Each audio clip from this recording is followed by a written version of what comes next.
My name is GrayMalin. I'm 24 years old and I'm a fine art photographer living in West Hollywood, California. I'm originally from Dallas, Texas. I went to a private school pretty much my whole life. When I was about 15 years old, I was presented with the option of attending a boarding school in Connecticut. At that same time, I just realized that I was gay, so I decided to hide the secret from my friends in Dallas that I had my whole life and to kind of run away to school in New England. Boarding school was an unbelievable experience. I discovered the darkroom. The idea of going in there and working independently, it just seemed so interesting. When I went back to Texas, I knew I had this secret of being gay that I had to tell, like I had to get it off my chest, but I didn't know how, and I wanted to hide, but I didn't really know where to go or what to do. And the darkroom became this place for me to spend time working on my photography where I didn't have to deal with people or quote-unquote reality. It was absolutely the most important part of my junior and senior year of high school in my life. It changed me.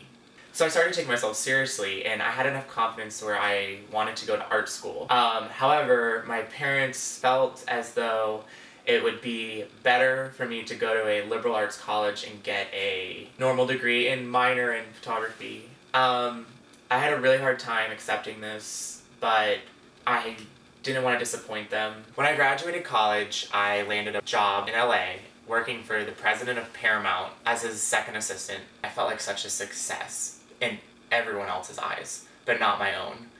And though it looked so good on paper, I wasn't happy. That's when I got the courage to stop listening to everyone else and get back to myself.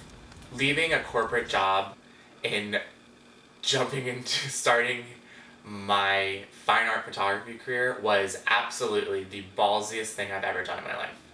Hands down. It was an amazing feeling. When I told my parents I was leaving Paramount, they were like, "What are you gonna do? How are you gonna start your business?" And I was like, "I'm gonna start my little career in a flea market down the street from my house in West Hollywood." And they just rolled their eyes and died.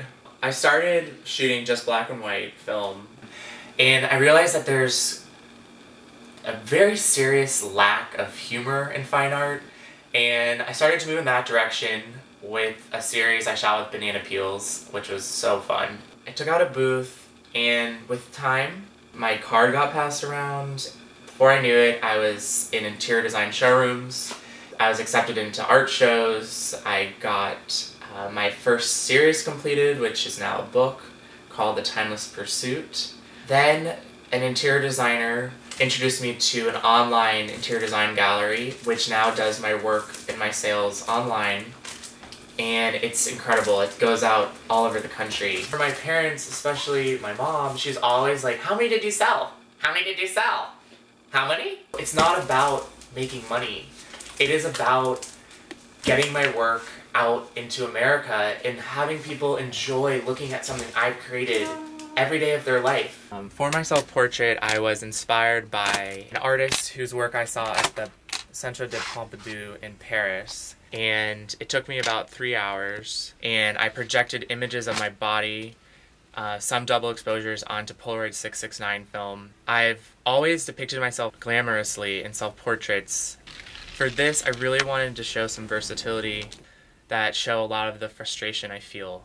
You know, this is a side of me you'll probably never really see. I tried out last year, and as much as I don't want to say it, I really still want to prove to my family that I can do this, and I'm going to do this the best I can. And I think if they saw me really out there giving this my best shot, it would be that validation I've always wanted.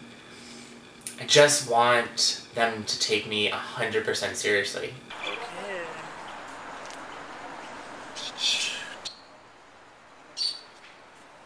I've been dating my boyfriend, Jeff, for about 4.5 years. He's amazing.